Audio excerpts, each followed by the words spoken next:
We are still in session, and I'm wondering if we can address our speakers and if we can have roll call, please.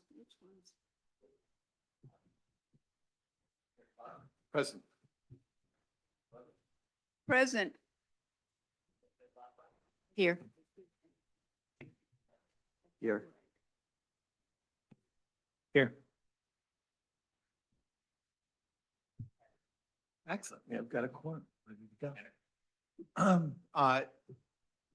Before we get into the agenda, this is the appropriate time for people who would like to present on non-agendized items to come forward and raise items of concern that we should be aware of. Is there anybody who would raise an issue? Mayor?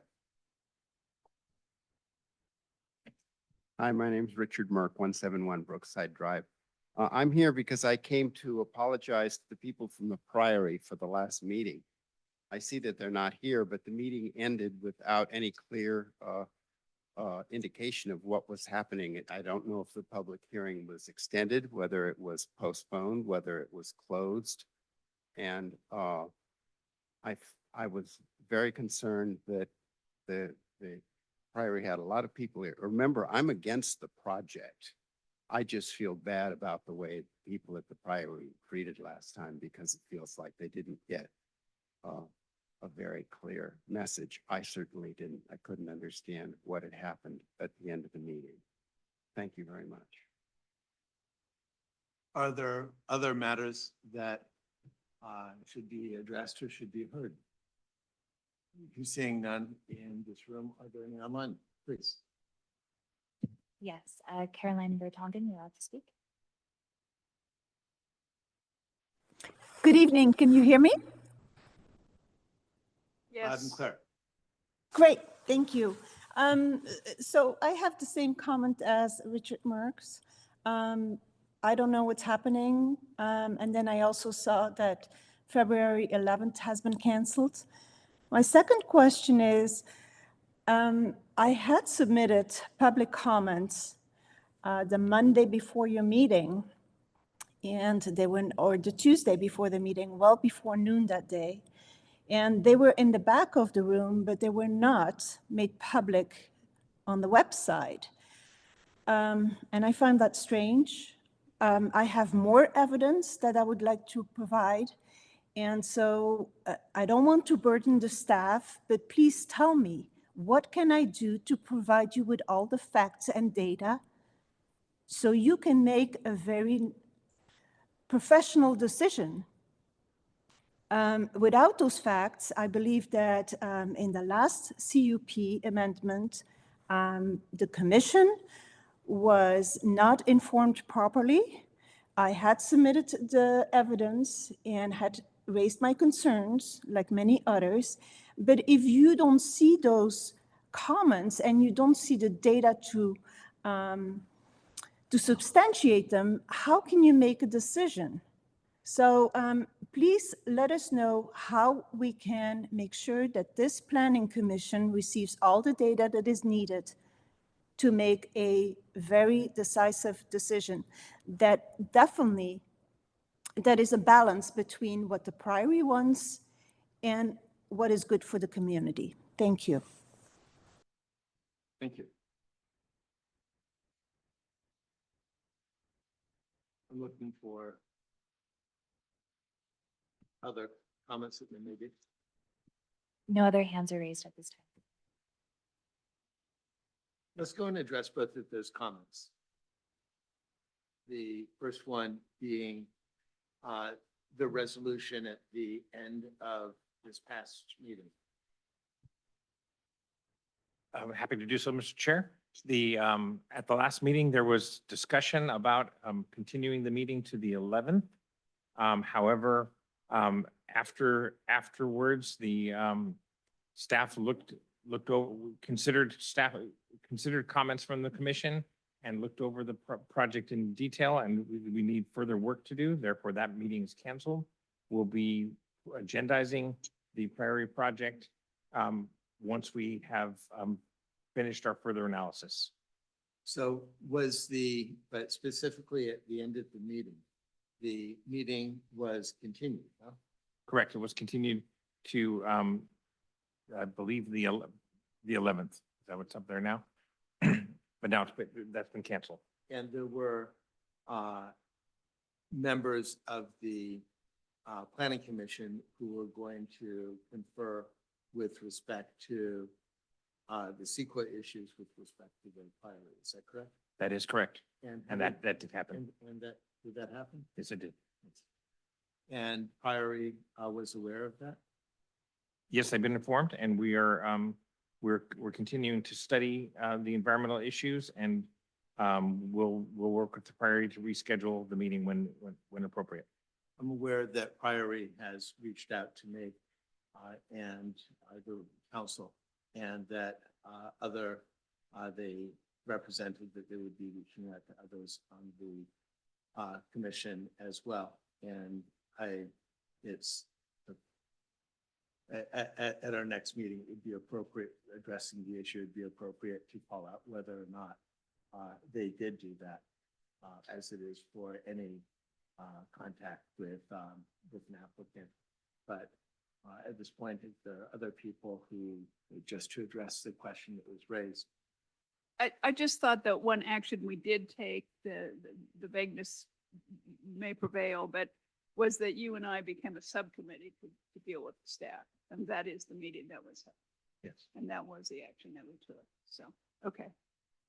Uh, And then I am concerned about, are you going to move on to Carolyn's comments? Yes. Because I Can I ask also got one comments for question, today Rick? that I If you have a clarification on this question, I don't think we should. Clarification, yeah. Be cognizant that we're sort of responding.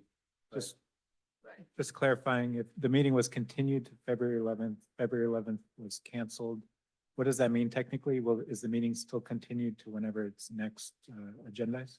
No, it would have to be renoticed and re-agendized. I see. When you, if you continue a hearing to a date certain, it doesn't have to be renoticed.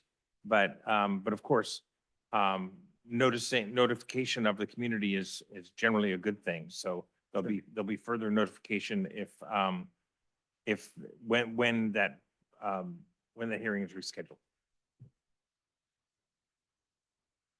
Just to avoid confusion going forward, if you could notice that that meeting has been canceled to the public. I think that would be helpful, as I think there has been an expectation. It's on the calendar. It is. Yes. The next issue, which was Kellen's question, was with respect to comments making their way into packets into the dais and how they would be considered generally.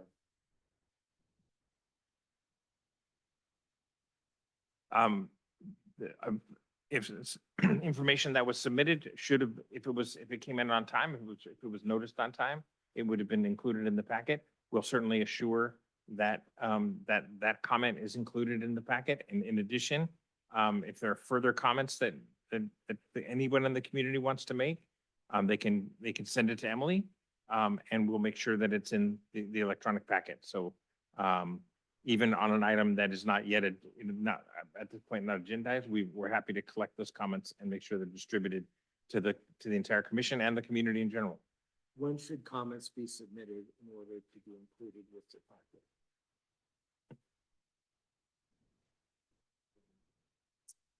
Yes, that's correct. We have it stated Yeah, on so our agenda. it's at noon of the day of the meeting. So I have a question, tell me if I'm out of order, about comments submitted by Dale Fowl this morning at 9:39, and they're not included in here.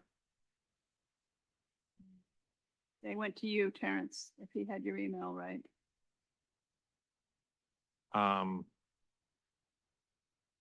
And well, it only went to me, didn't go to Emily? Well, I'm just looking at what I got here. Because I happen to be in I'm- touch with Dale. Because we're talking about telephone wires than you have to do with, or electrical wires. I don't see that it went to Emily, but I don't know that. Yeah, so I was not, I was in other meetings this morning. I didn't see it. Okay. Ordinarily, we wouldn't spend this much time going through comments that are included in unagendized matters. This is their limited number, and they pertain to a matter of some significant community interest. So we spent some time on that. So I appreciate the assistance and forbearance.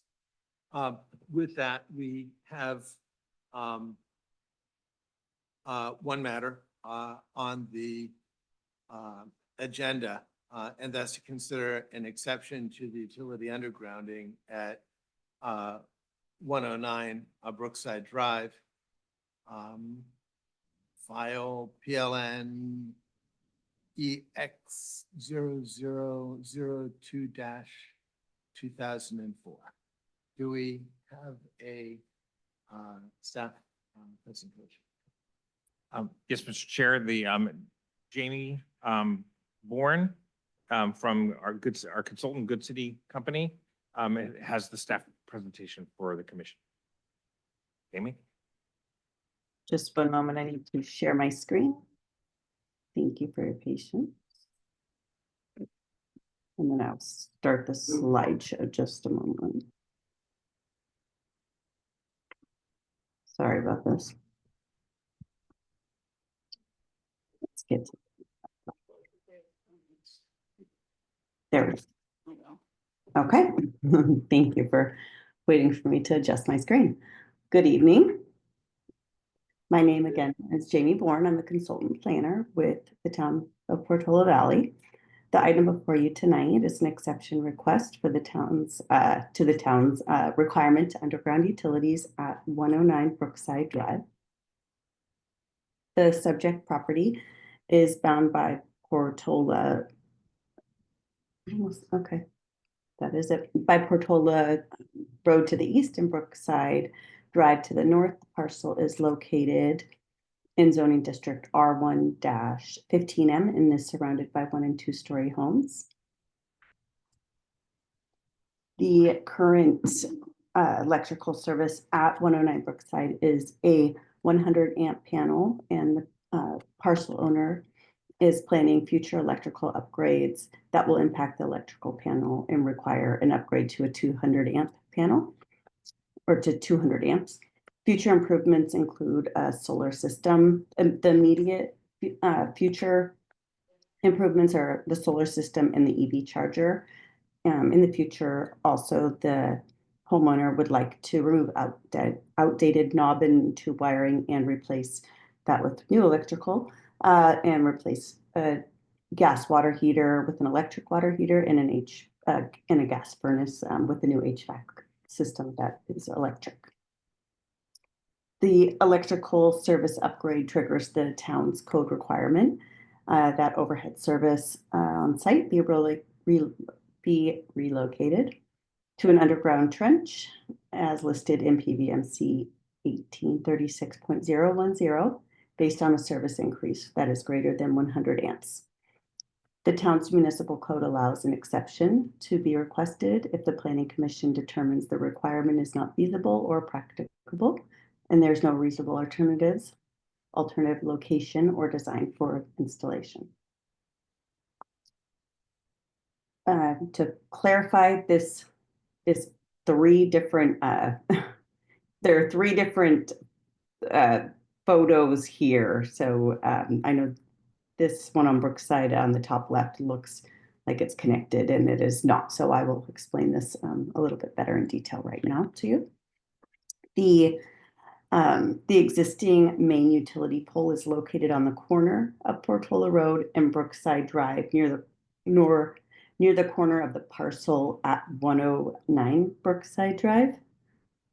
Just a moment, I have right here, if you're able to see, which I actually hadn't realized this isn't totally at the corner of Portola. There is another parcel that does that's adjacent to Portola Road. So the transmission lines travel westerly along Brookside Drive to the poles shown on the slide referenced by this red arrow here, the transmission line. So they travel from Portola down Brookside.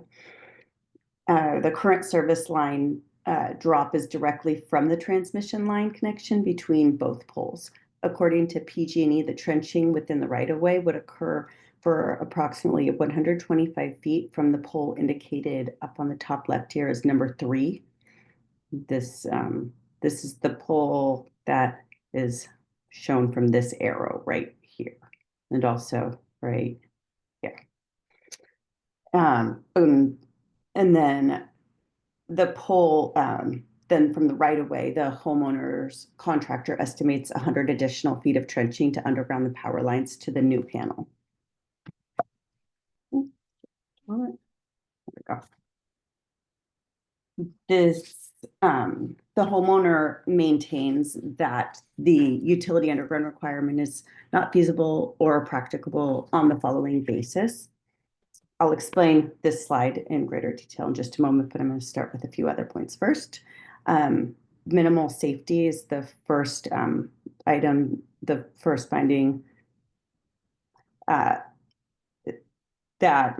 from the homeowner, not a finding from planning per se.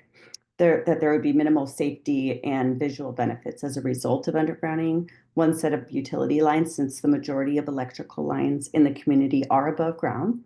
Woodside Fire Protection District provided an email on May 6, 2024, and indicated there would be no substantial change by undergrounding the utilities, since the proximity to the nearest pole would not allow any changes in infrastructure. And that actually was an email between myself and Woodside Fire Protection District that is included as an attachment. Second, although the proposal would not require the homeowners to reside off-site, the PG&E backlog is greater than a year, which creates an extended amount of time to accomplish the project.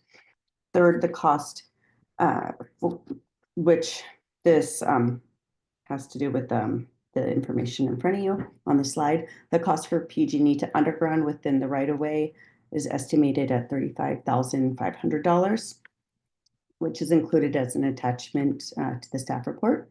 The cost for the homeowners to underground utilities on site and install the new panel is approximately $55,000. The homeowner separated the costs and indicated the panel permitting and stucco repair would cost approximately $14,000, resulting in a trenching cost of approximately $41,000. The total cost with undergrounding, just associated with undergrounding, which is broken down right here, is approximately $76,000. The cost associated with installation of a new solar system, panel system, is approximately $41,000, which is included as an attachment to the staff report. The cost to install new EV charging station at approximately $5,000, also included as an attachment to the staff report.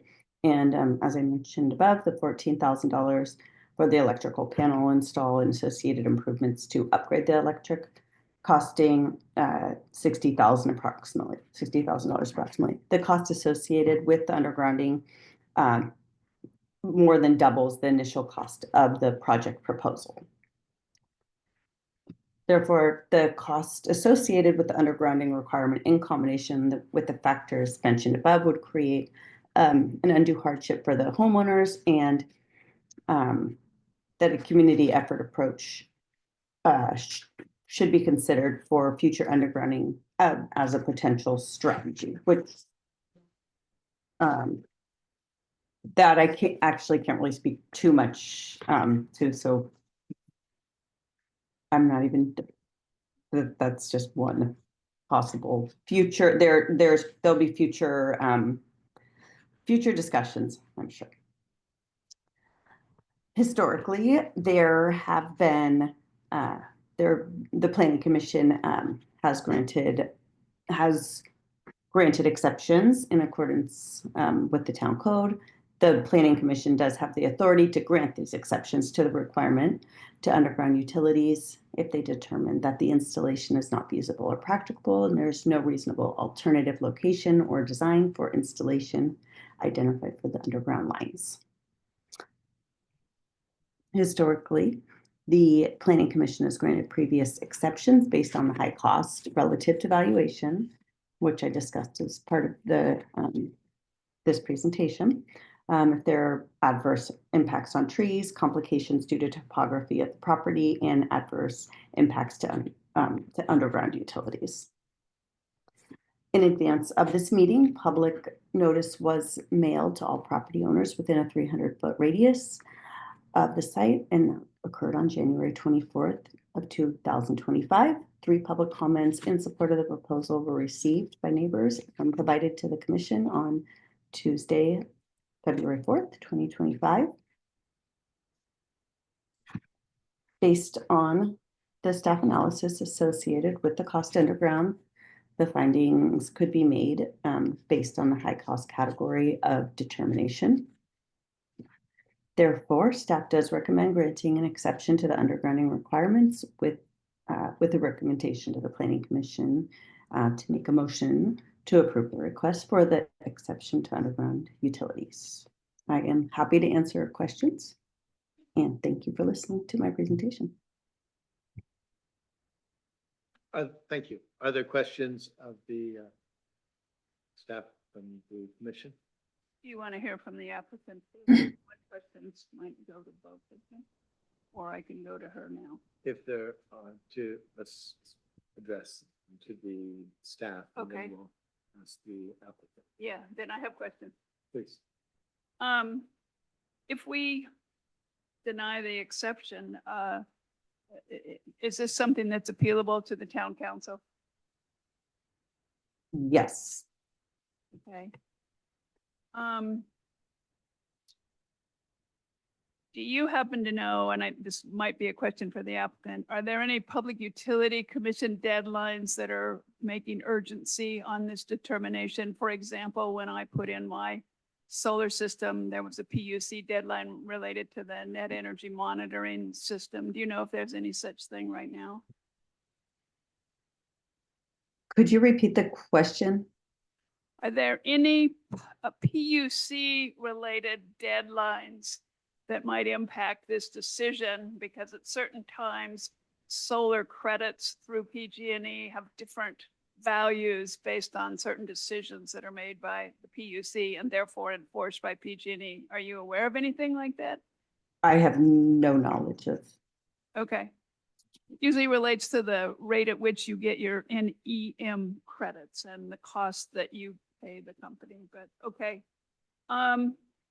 I do have a question if you can go back to, I think your 3rd slide that had the 3 different lines on it, the 3 different attachments from our, yeah, that one. Yes. So see, right, almost smack dab in the middle there, it says service drop. So when I went out and looked at this property, so that's closer to the pole from which PG&E needs to trench, right? But if you look at the picture on the right where you show the red dotted line, they go quite beyond that to the other side of the property, 109, and go up the driveway. Isn't service drop where you want to take the line before you underground it on your property? The service drop being here, which is just, it's not from a pole, it's from the transmission line. And so the entire, all of this area here would also need to be trenched by PG&E, and that was the $35,500 I estimate. understand the cost, but it looks to me like doesn't PG&E want to go to the property at that service drop? Why is the proposal before us to carry it all the way to the edge of the driveway? I believe that comes into the property at the service drop. It does, however, PG&E, there is a requirement of some sort from PG&E that it would need to be trenched here as well. Well, I guess I need more information on that because it looks like it's twice the distance. And it looks like if you came into the property of 109 right at that location of the service drop, you would be saving, I don't know if trenching is, I just had trenching done, by the way. I don't know that it's directly linear based on the distance, but I guess I need to know why the proposal is to go that extra distance to the driveway. I understand that it's a convenience because the box is on the house. When I was over there today, I think I had my binoculars out. I hope nobody thought I was looking in their windows, but I think the box is on that side of the house. But you could do the on-site trenching more cheaply than you could do the PG&E trenching. So that's what I'm trying to figure out, the practicability and the cost and reasonableness of the PG&E piece. Well, I'm going with the estimates that were given. So PG&E may have different, types of costs and how they're a utility compared to how a private, a contractor would estimate different costs. So if it's the comparison of why is PG&E less, also, if that's the question, that to me, I wouldn't be able to. I'm there. You don't know why PG&E wants to go to the driveway. Well, Does the applicant have an answer to this question? I think the applicant can help answer, and also, I don't know why, but PG&E did indicate that that is what was needed to be done. It's not something that the applicant, just wanted to have done. It was definitely a requirement. So maybe the applicant can provide some more context. Hey, I'm Josh. Thank you. So there's a couple things. The first question that you asked about is there a thing about the solar? There is. I did apply and was granted a grandfathering into the old cost structure for the solar. But that means that I have to install the solar within 3 years of that date. And so every year that's delaying, it's already been delayed more than a year. We had PG&E come out, and I hoped there are 2 transmission poles, like you said. There's one in the corner of Brookside and Portola, and then the other one is all the way past the driveway of my neighbor. And obviously, I'd hoped that they could trench from the closer pole, but they said that that is not possible. The pole that is closer to my house is not able to deliver the power to the house. And I don't know the technical reason for that, but they said it has to come, the trenching has to come from the pole adjacent to 111 Brookside, not from 311 Portola Road, which is on the bottom part of there. So I don't know if that answers your question, but it's not possible to trench from 311. It has to come from 111. Well, I understood that it couldn't come from Portola Road, and God knows what PG&E had in mind. But I guess when it's coming from your neighbor's property to your property, that box that looked like the service drop is closer to your 111 neighbor, whereas the trenching was going all the way to your driveway, which was the opposite side of your property. The box is actually right where that red arrow is. Sorry, Yeah. all the way in the side of the house. It's like right where that red arrow is. That's where the panel is right now. Not the energy panel, but the drop box, the PG&E drop box. Okay. The box is here, Yeah, there's no box. and then there is not. Yeah, there's not. It goes along the line, and then there is. A wire. It's just a wire that goes. Yeah, it's a wire to wire. If that makes more sense. Which is not as typical as, it's not the most typical thing I've ever seen. Typically, it comes from the pole. Right, I understand. His power comes in between the pole connection. I understand. I've had that at my other house. But where my power comes in now, and it's underground, is at what they call the drop box. And or the service drop. And that's why I'm wondering why your picture that has that red line going so far along Brookline seems to go the whole width, if you will, of, I don't know your last name, Josh, the whole width of your property on the assumption that PG&E's trenching would be cheaper if it was less long. And your on-site trenching would not be substantially greater when I kind of looked at the math. Okay, it seems that's an answer, a question I'm not going to get answered, so.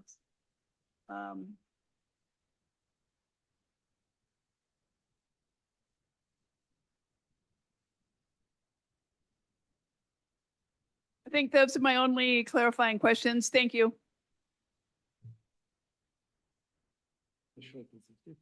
No questions. I just had a more general question. I'm not sure if staff or perhaps our chair can help me with this. What really is the history behind this law? It was enacted before I was involved, and exactly is it more for safety or is it for beautification? And if there's any just general clarification, I'd appreciate that. Each time this issue comes up, it feels like we tell the story. So why should this night be different than any other? So We're new commissioners. the story is that when it was put in place, it was put in place for beautification reasons. It has multiple purposes as a functional matter for safety as well. The underlying reason in and of itself is not pertinent. Is rather the language that's before us. And to, I guess, a certain extent, if there is some ambiguity, one can look to the underlying purpose and make sure that we are at least not running afoul of it. The language also suggests that the Planning Commission may, at the request of council, further refine the language. We have not been so asked, although they did receive one call, actually a couple of calls from a member of the council. I will take it upon myself to talk to the mayor to see if the mayor would like us to proceed as well. Periodically, these bodies ask the council if they would like us to proceed. And we have not received, to my knowledge, an official request. It may be that I'll come back and make the recommendation that we simply prepare some language for their consideration or to send it up for their review as a unsolicited matter. The statute actually provides us with the, you can call the mayor anytime, Mr. Chairman, but the statute actually says the Planning Commission may establish policies for the administration of this paragraph. So it's nice to let the council know, but it looks like something that we could do on our own. That's interesting. Typically, we've understood it to be that it requires council direction. Maybe because it would take staff time or? I'm just reading the Potential- I- code. Legally, we could do it if we want. Let's get Josh through this piece and then we can take it forward because I think that that's super helpful. I think that you're absolutely right, Ronnie, that we have paused because of the staff time and that's how we ended up with this issue. On the other hand, we maybe should just do it. Let's talk about that following The this last and time move forward. one of these came before us, the minutes will show that I volunteered to do that, but I never got any assistance from the staff, so Well, I'll volunteer again. hold on. Okay. This isn't the right time Tired to of do doing that. it. I know. Okay. Doug, Yeah, I have I guess an extension question on that, which is, related to undergrounding. And I understand from watching some of the earlier videos of this issue that there's been very few, I think one neighborhood that has gotten to, fully underground and the poles have been removed. On a practical matter, how many homes in Brookside are now underground? And is this by chance the last one that will then prevent the whole neighborhood from being underground? Or are there many other homes that are are not underground? And so by giving this exemption, we're really, not causing a big issue because we still have many, many years ahead of us that those poles. So that's my question to the homeowner or to the staff. Let's start with staff. and Okay. then we I'm can- happy to answer that. There's not a comprehensive, understanding of exactly every single one that has been undergrounded. The way that staff finds out whether someone needs to underground is when when a project is proposed, we ask the applicant about whether or not the lines have been undergrounded at this point, and they're typically aware if this is going to through ASCC. Applicants are typically aware that that is a requirement, and staff, makes sure to inform the applicant that will be a requirement if they're unaware of that. Other times, if a project is proposed and it goes directly into is applied to as a building for a building permit, then building will inform the applicant or homeowner, whomever is applying, if there is something that triggers the requirement. And so it's really on a case by case basis that when something comes in, then staff informs an applicant that that requirement needs to be met. I don't know of a database right now that will show that there's what has been undergrounded though. Jamie, thank you. Let me pose a question, if I may. Is Josh's property the only one that's not undergrounded? Are there other folks are there above ground wires in this area? Yes, the wires continue down Brookside, and there are others that have not been undergrounded. Okay, thank you. Mr. Chairman, I drove by there today and I can't give you a quantitative exact answer, but I'd say maybe 8 to 10 houses on this whole street had underground wire or no visible wire going into the house. So this is definitely not the only one that is without undergrounding. My double negatives there. And the ones that did not have visible wires were sort of not clearly clumped in any one place. It's not like the Portola Green around the corner or the ranch. Thank you. That's helpful. Are there any further questions? I have none. I had one question for staff. CEQA requires a project, yet every time we get one of these, we are told that we're exempt from CEQA. Our decisions do not trigger CEQA. So why do we have a paragraph in here about the categorical exemption from undergrounding when we're not undergrounding? I don't understand the logic. I've never understood the logic. I don't believe that I used the undergrounding requirement. I believe that I used the requirement, the CEQA exemption, that it's an existing facility that doesn't require CEQA. But we're not doing a project. We're making an administrative decision. I mean, we don't trigger CEQA.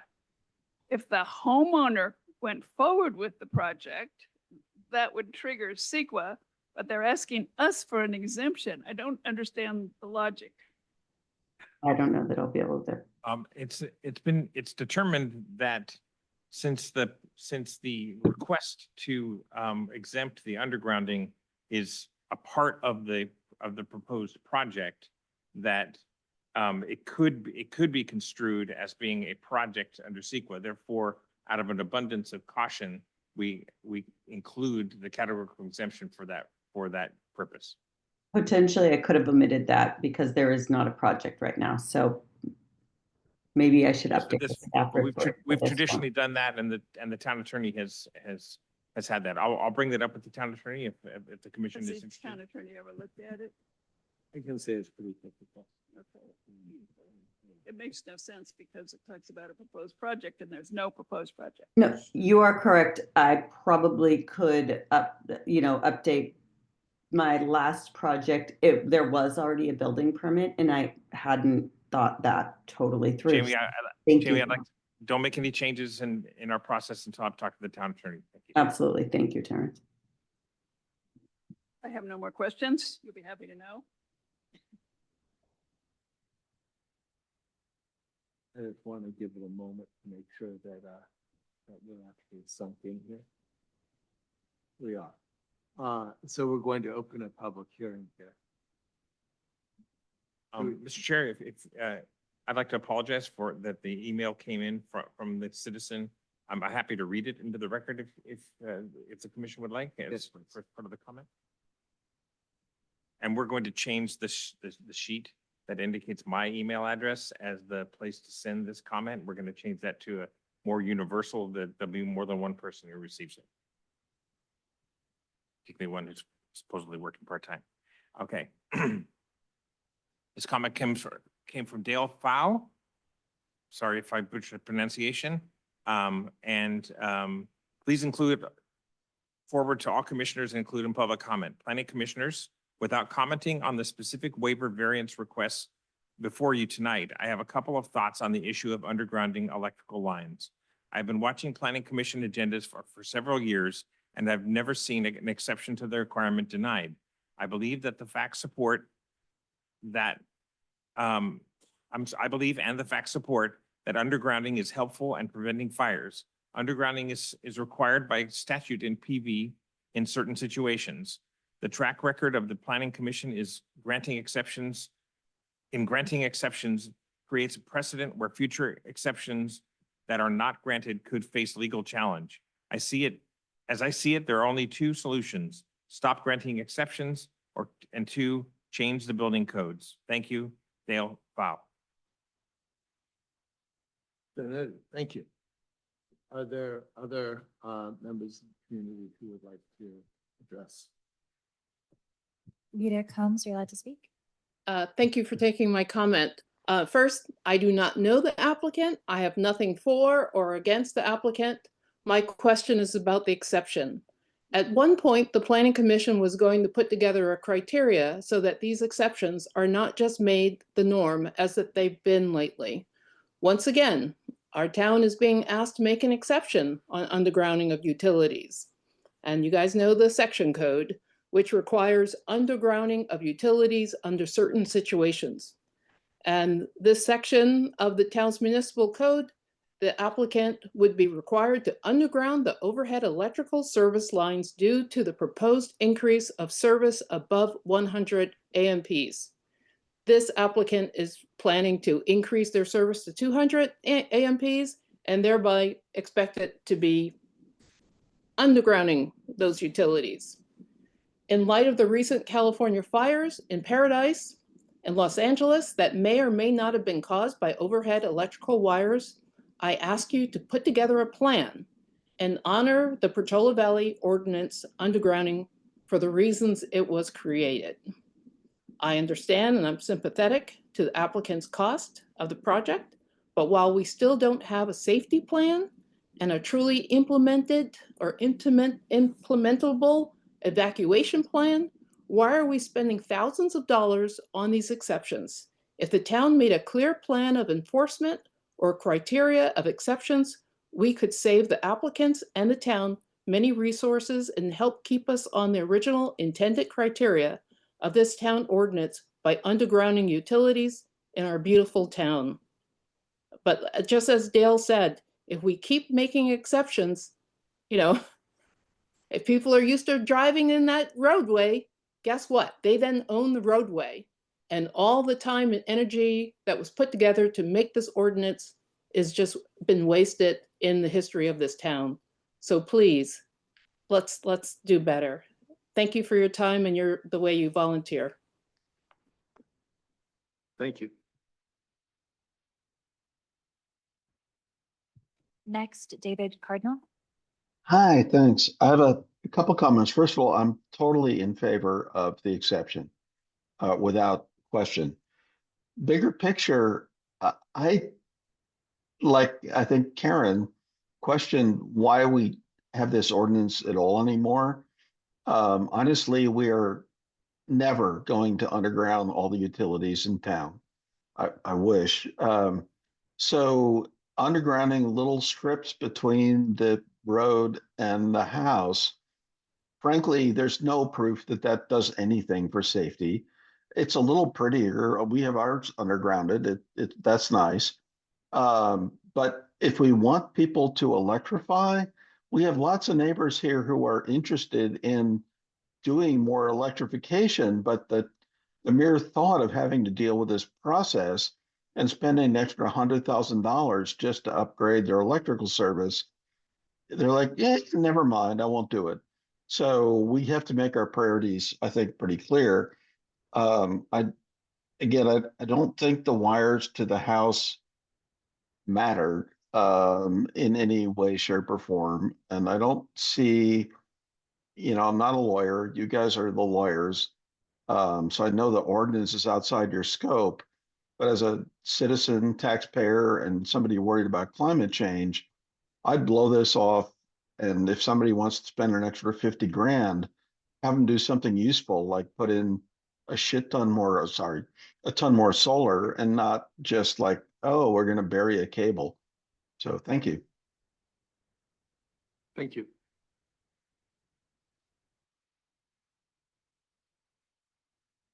Next, Betsy M. Yes, how do you do? Betsy Morgan Thaler here. I am not speaking tonight about the specifics of the request before you, but to the general point that our prior speakers have made. I have heard a variety of commissioners make the same points at almost every meeting where an exception has been presented. So I suspect that many of the commissioners are in accord that it is difficult to have an ordinance with which we are never presented an opportunity to align with. I wonder, because previously we've asked staff to come back with a thoughtful plan, but we just don't have enough staff right now to do so. And I wondered whether there might be a subcommittee approach or an ad hoc committee approach, as this does seem to come up a couple times a year, and it must be to your great frustration. It isn't so much to my great frustration, but there is a sense of stability when we rely on our ordinances, and I like the rule of law when we can follow it. So thank you for sweating the details on this one. We're here for the rule of law.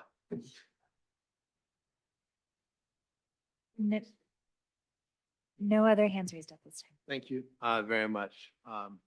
We are closing the public hearing at this point. We appreciate the views that were expressed. We note as well that we received a small, not three, comments that were included yesterday. And I believe another couple of comments that were in our packet. I'd like to open the matter up, not for discussion about whether we should establish a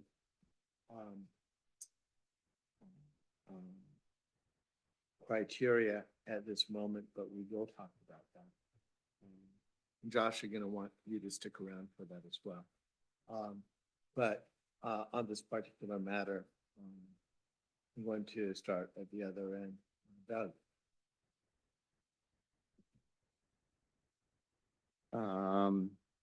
I don't have all the history of the prior cases, but I did go back and look at some of them. I guess I'm sympathetic with the homeowner, in the additional cost and putting this project, making it infeasible for someone to proceed with a project, because of the undergrounding, when it is a project that is good for the homeowner, good for the environment, good for where we want, the town going. So I'm sympathetic. Appreciate it.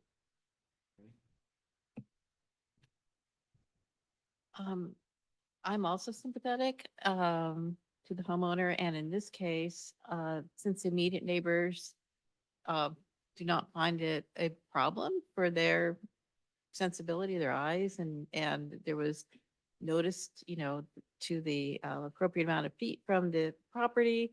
I don't think the beautification issue is there, and it is very expensive. And I do agree with what David Cardinal said in regards to updating your electrical. And in your case, applicant, your electrical is quite old. So that seems to be a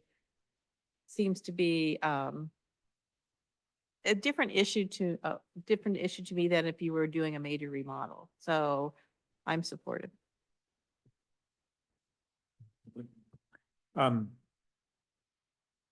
I'm supportive as well.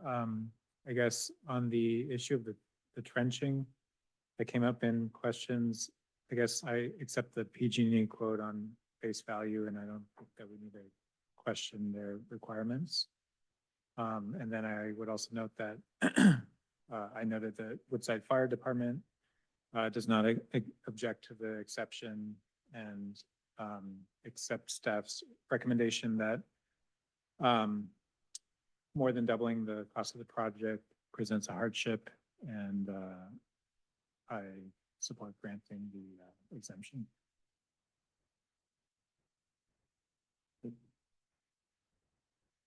I'm glad you got an extension from the NEM. And I'm going to give you my apologies, but I'm operating under what the law before us says. And we are able to grant the exemption if we find that the underground installation is not feasible or practicable. It is clearly feasible. PG&E can do it. You can do it. You have a flat lot. You don't appear to have rocks. You don't appear to have trees in the way. By the way, who trims the trees along your front wall? Do you do that, or does PG&E do that? PG&E. PG&E, okay. So that's not a cost that you're going to avoid personally. So I think by the criteria of the statute, this clearly is feasible. So then the question becomes, is it practicable? Practicable is a word that at prior meetings, staff called practical. That's not what practicable means. Practicable has a meaning having to do with reasonableness and cost and value and weighing all the variable factors that we have to weigh when we do this. My fellow commissioners are weighing the homeowner-ness that we all share here, and to some extent their values are looking at the aesthetics and the neighbors and some of those things. But I feel like I have to look at practicable. And for that reason, that's why I was asking the questions about the cost. That's why I was asking the question about the drop. It just so happens that I've had to deal with PG&E and redoing some of my underground lines and redoing my panel and putting up solar, all of that in the past couple of years. So that's why I was really curious why that extra distance was being required. I mean, Ronnie's probably right that PG&E did what PG&E does, but on the other hand, it was also convenient to where your box is. And so I have an open question about that.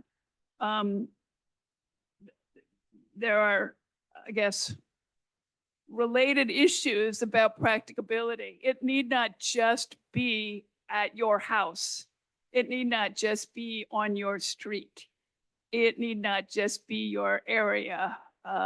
It could possibly be considering larger tracts of land. You happen to live in a part of Portola Valley that's more, I'll use the word residential. I live in a ranch where we have wide open spaces, and I live in fear when it's windy, because the wind will come just right down the valley, but my fear is balanced by the fact that my power lines are all underground, as are most of the ones nearby.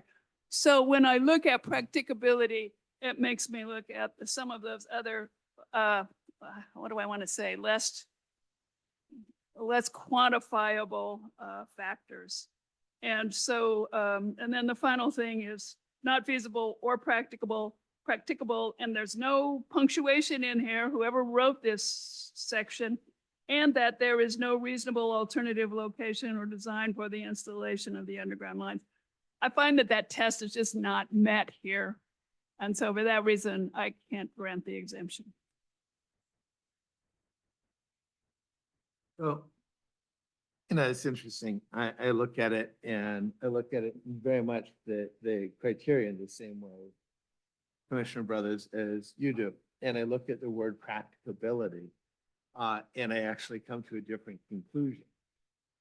And I also agree that practicability includes a limited cost benefit analysis within that, within the rubric of that word. I can imagine that different reasonable minds may differ, as I would suggest that they do in this point here. I don't disagree with you whatsoever as to the drafting of the language, which could use some commas, if nothing else, and could benefit from some criteria offered by this body, which we're not going to talk about right now, but we will talk about. I think that we have, if not a consensus, I'm hearing that we probably could stand with a motion unless there's further discussion on this point. I'll make a motion that we follow the staff recommendation in the agenda packet, which includes finding the project categorically exempt from CEQA and adopting the resolution that's in attachment 1. I'll entertain discussion on that point before we have a second, if there is any. I really think the CEQA aspect is misplaced, but since I'm going to vote no anyway. I don't know how you feel about it. Let it be reflected that the no is a resounding no on all points. Yeah, I mean, there's no proposed project for us.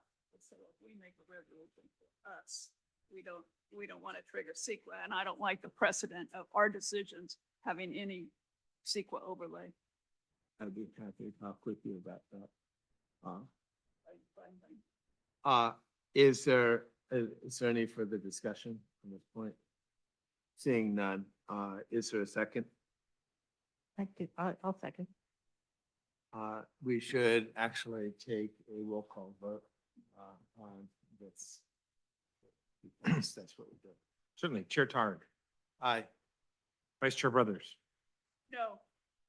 Commissioner Vatra, Aye. Commissioner Morse, Aye. Commissioner Krasinski. Yes. The motion passes 4-1. Thank you very much. Josh, congratulations. You kind of stumbled into a ongoing quagmire and you've made your way out of it. The question that I actually have for you further is if you'd be willing to share, or perhaps separately if that's better. I'm interested in understanding what the cost to you is of this meeting. Maybe that's a better conversation that we have separately. I mean, the financial cost or the time that needed to get the proposal together and that kind of thing?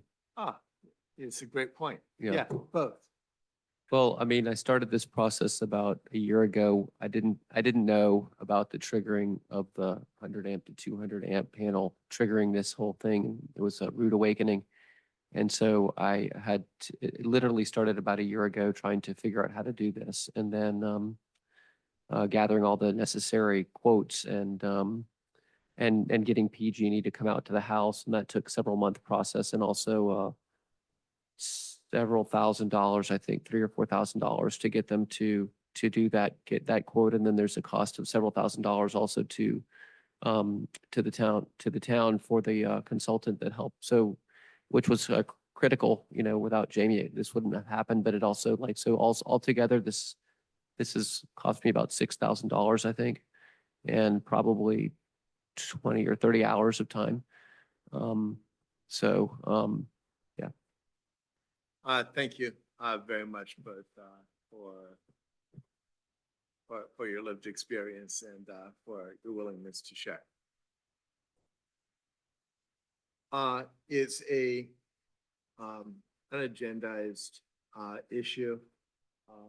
If it's not offensive to this group, can I suggest that we form an ad hoc committee to put together some criteria consistent with this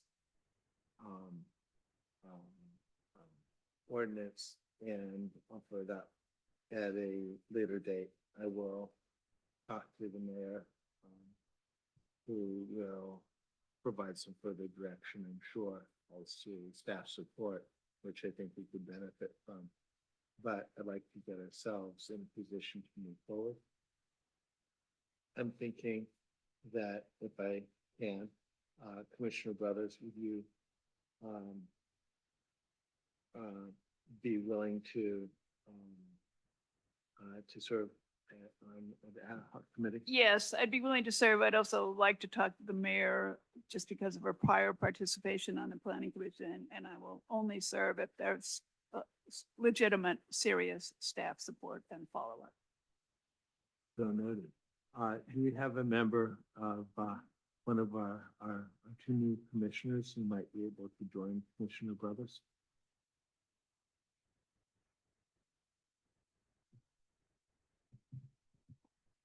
I may, but I'm concerned about my schedule. So it depends on when. Yeah. I guess I could help. But I'd be happy to have Doug do it also. I don't think it's going to take a lot of time, but that's why I insist on staff support. I'm concerned about my schedule too.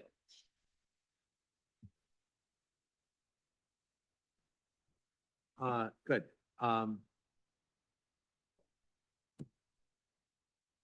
Well, that just about covers it then. I think that Karen is going to be assisting, assuming we have staff support.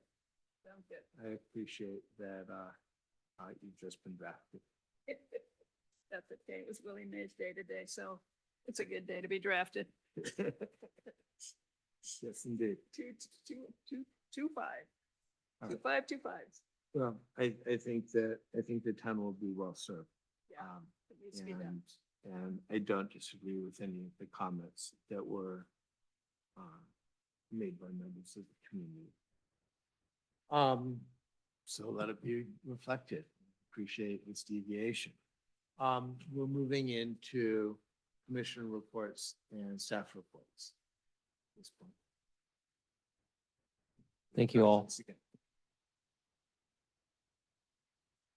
Are there staff reports? There's no staff report tonight.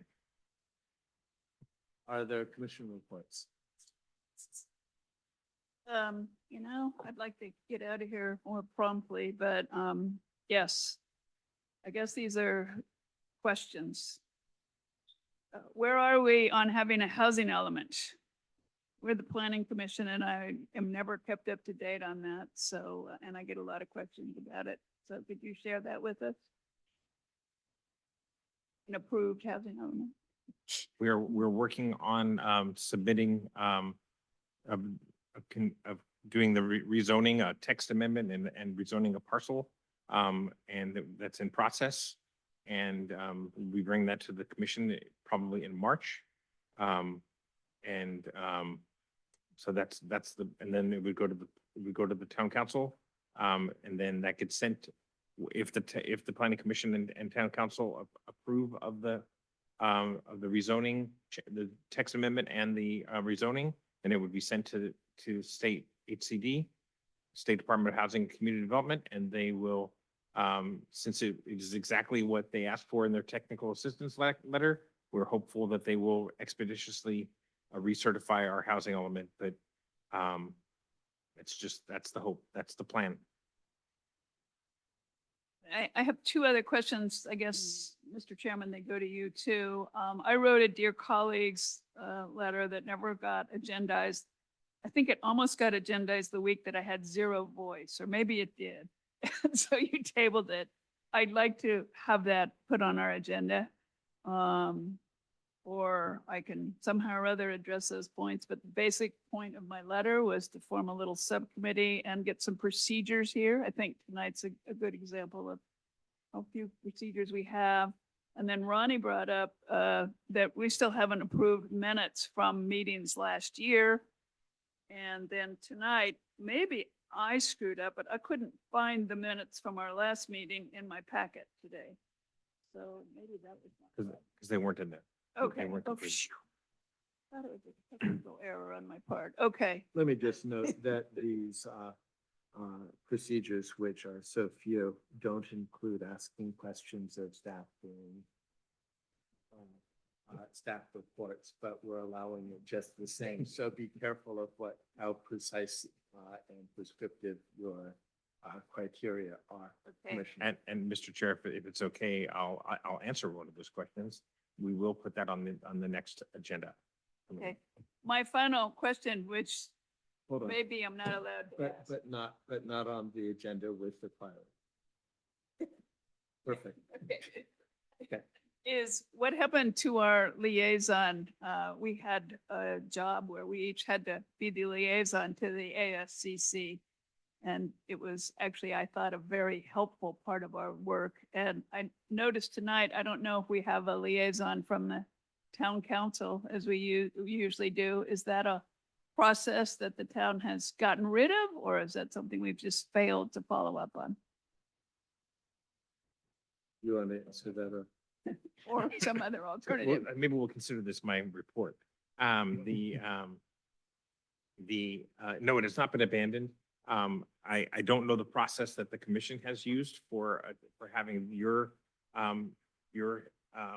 designee for the ASCC, but there is a rotation.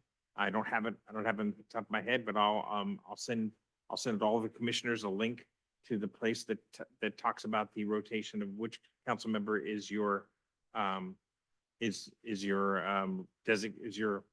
liaison. So you'll be able to see, and it varies by 1/4 of the year for, I believe it goes a quarter of the year for the commission that rotates. Just as a note, that was abolished. This, about a year ago, 2 years ago, it may have come back for council in this last short period of time. But I don't believe it's been reestablished for the planning commission. If you would like it. Last year, we did it. If, We did do it last year. no, We stopped at one. yeah, no. Okay. And let me just say, when we address your colleague's letter, if you would like to see that in, I would encourage you to include it. Having said that, I have no further questions or comments in my illicit report. Thank you very much, Commissioner. Are there, is there anything else anyone wants to say? I could update on the ad hoc site evaluation committee that I'm on, and Karen Batra is on as well. In our meeting earlier this week, we voted and approved a submission to the town council of a report after incorporating final comments from the committee members, and also subject to the chair discussing with the town council subcommittee that established our ad hoc committee if we should do anything else beforehand. But barring that, it will probably be on the agenda for the town council soon, this month, hopefully. And our report describes the sites that we've reviewed and includes votes from the members on recommendations for various sites. And I've talked about some of them here before, but the main ones that there's support for pursuing are a parcel on the Fogarty property up on Skyline. And we had votes on different densities and different options that have different levels of support.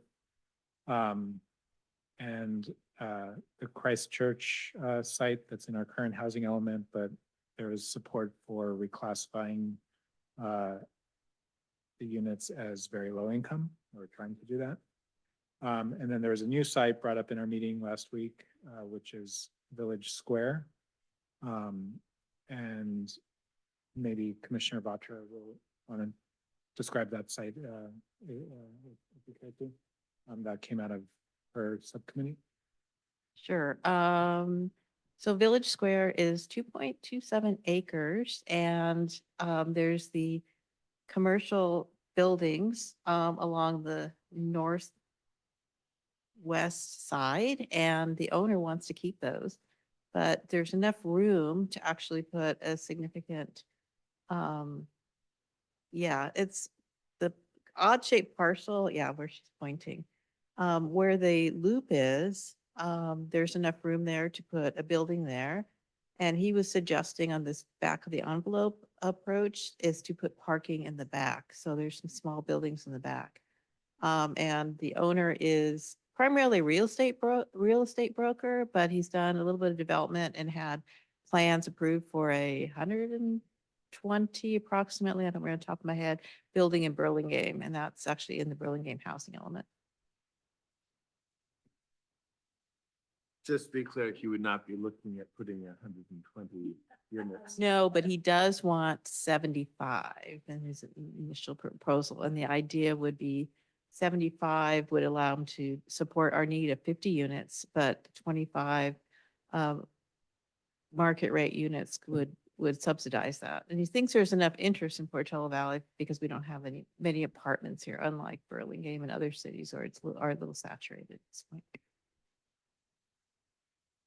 I think one thing I overlooked in my report is there was also support on the Hawthorns historic part of their property to try to add 5 very low income units in that building there. Thank you. Appreciate it. When did you say that report was going to the council? Well, in our last meeting, we had a vote to approve submitting it to the town council. It's still going to the chair of the committee is going to talk with the town council subcommittee.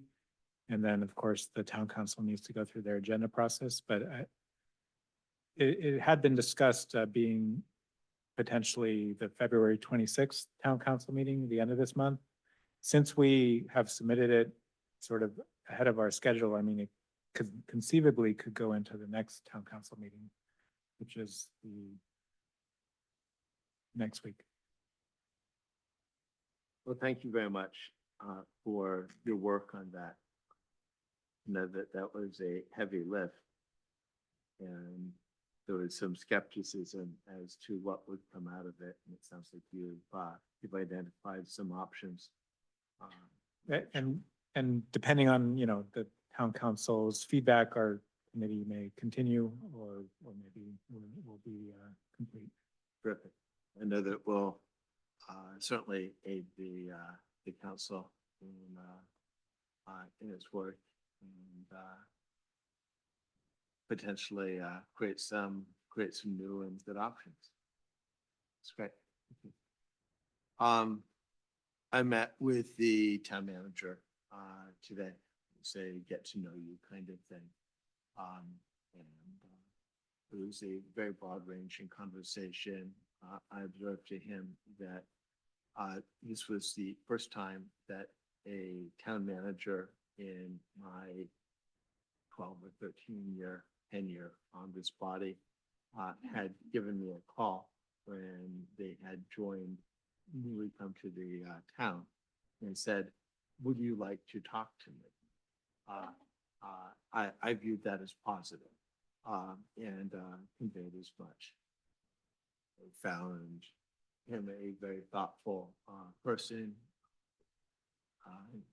very experienced, knowledgeable, interested in public engagement, and had a strong background in that as well as I think the word is hecton, or words are hecton, of experience in land use decision making along many different dimensions. We should open it up as we have been for public comment. We'll start with Rita Combs. You're allowed to speak. Oh, thank you for taking my question. Thank you, Terrence, for that update on the housing element. And my question is, with the housing element changes now being discussed in March 2025, are we subject to any extra charges? Are we losing any of our rights with any of the current or future builds with this kind of delay? Because it seems to be like almost a year delay. Just appreciate if you can answer. Thank you.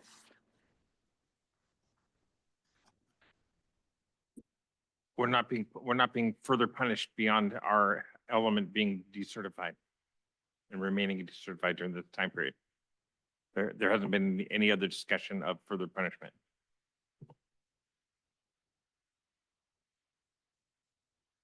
Thank you. Next question. Caroline Vertonghen, you're allowed to speak. Good evening. There was a question from the Planning Commission if you guys still had town council liaisons. I happen to have that list in front of me. So for January to March in 2025, your primary representative is Hasco, and the backup is Mr. Taylor. Thank you.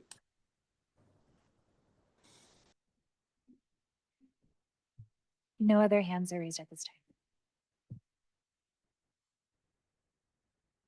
I'm always happy to see the mayor. I'm not sure that we needed her at this meeting, but just the same. Caroline, thank you very much for keeping us moving forward. I'm going to close out this session unless there's another matter that should be addressed now. I am